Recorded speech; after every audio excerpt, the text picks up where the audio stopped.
We're going to go beyond the 4% rule and look at different phases of expenditure in retirement, spending more in the first few years where we're ticking off items on our bucket list and then spending less at the back end when hopefully we've done everything we want to and we don't have so many needs on our wealth. On this channel, we look at how you can transform your finances without spending things like £13,500 on investment advice. The 4% rule states that you can live off of 4% of your wealth indexed with a reasonable amount of inflation, such as 3%, and then you'll only get a 5% chance of running out of money for the next 30 years. So it's used as a starting point, as a guideline when you're doing your retirement planning. But the studies were based on US data, which has slightly better returns than that of the UK, although now people tend to more invest on a global basis. So the 4% rule doesn't always work that well for the UK. So it's partly because we've got state pension. So when that kicks in, you can potentially take less than 4% from your wealth. We've also got free healthcare, although that might be a bit debatable, but that means that the expenditure requirements in later life for health don't have to be as much as they would be in America, for example. And then also the 4% is before tax. So you have to look at the tax system and how that is impacting your retirement plans, because really you're looking at the after-tax amount that you can spend in retirement. So the correct way to plan for your retirement is to have different phases, and you move between the phases, possibly when your investments hit a certain amount. So if they've declined a bit, then you might have to move to a lower expenditure phase. Maybe if your tax-free cash has run out, so you don't really have this buffer anymore and you're going to get in trouble with the tax man, possibly when you reach a certain age, or maybe when you just don't really feel like doing things like long haul travel anymore. And then also when things like a state pension or a defined benefit pension kicks in.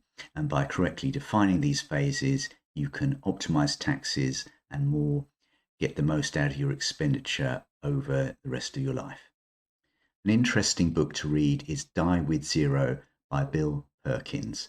And he says, live your life to the fullest now, chase memorable life experiences, and don't wake up at 80 thinking, I've got too much money. And I think quite a lot of people that apply the 4% rule could end up in that scenario if stock markets are favorable to them. Another good book is Enough by Paul Armson. And if you overestimate how much is enough, you end up working a job that you don't like for too long. But you can only really know how much is enough for you by using a sophisticated retirement calculator.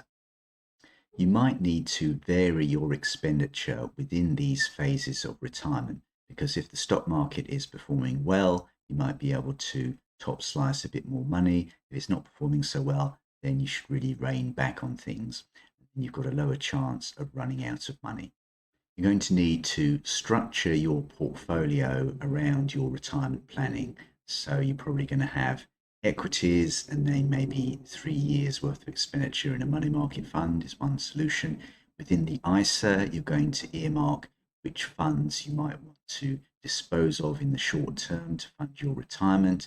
You should look at partitioning your portfolio so that when stock markets decline, it's only certain parts of your portfolio that you need access to in the short term that you should really be worried about, and the long term parts you can just let them do their thing. And then in the final phase of your retirement, you might want to go for more income focus towards your portfolio so that it's much more like an annuity. So retirement planning will give you greater confidence in your future. It will confirm the correct order of drawdown of your wealth. It will make sure that you're utilizing your personal allowance in retirement.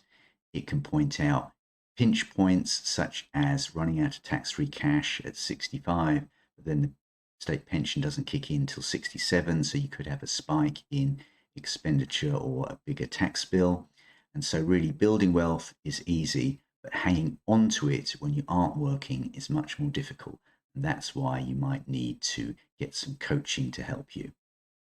This is our case study, someone who wants to retire at age 55, spend £50,000 after tax between the ages of 55 and 71, then 37,500 after tax in their 70s, and finally £25,000 after tax in their 80s. So this graph looks at wealth by type. They start off with a £1 million pot. They start by running down their ISA because it's tax-free. Then they're running down their SIPP, and the nominal amount of their wealth is slowly run down over time and kind of plateauing in later life. And here we've got their sources of income over time: ISA, SIPP, and tax-free cash. Then we've got the state pension kicking in, and then in later life, you're solely living off of private pensions and the state pension. Now we look at tax paid over time and the marginal rate of income tax. So initially in retirement, they're not paying any tax at all because they're living off of ISA. Then they've got some tax-free cash that they're taking from their pension, and they're accelerating that using flexible access drawdown. Then when the tax-free cash is gone, they start to pay more tax, and then eventually they drop down their expenditure to reduce their tax burden and to maintain their wealth over time. Here's how they're accessing the flexi access drawdown. So they're delaying taking the tax-free cash a bit to let the pension grow from its 750,000 towards the upper limit of the tax-free cash, which is the 1.07 million. Then they phase it over time because they don't want to take too much tax-free cash to only just spend it or put it in a taxable savings account.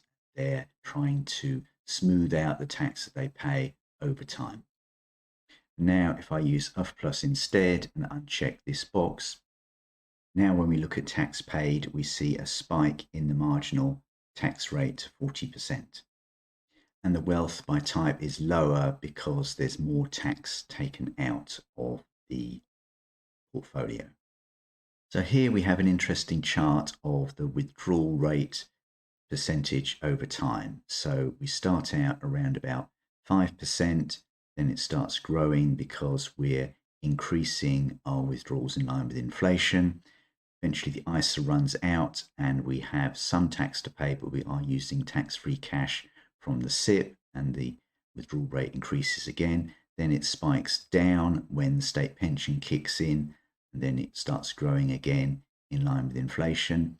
Then when the tax-free cash has pretty much run out, then we lower our expenditure and the withdrawal rate comes down.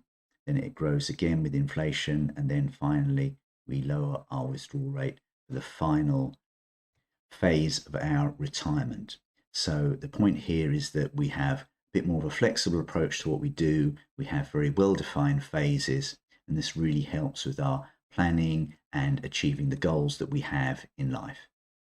If the 4% rule had been used, you'd find that you weren't taking much money from the portfolio at the start of your retirement, and then at age 67 you'd have a spike in the money available to you when the state pension kicks in, and in later life you'd probably find you have too much money. So the problem would be you haven't really achieved all of your goals, all the fun things you could have done in your 50s or early 60s.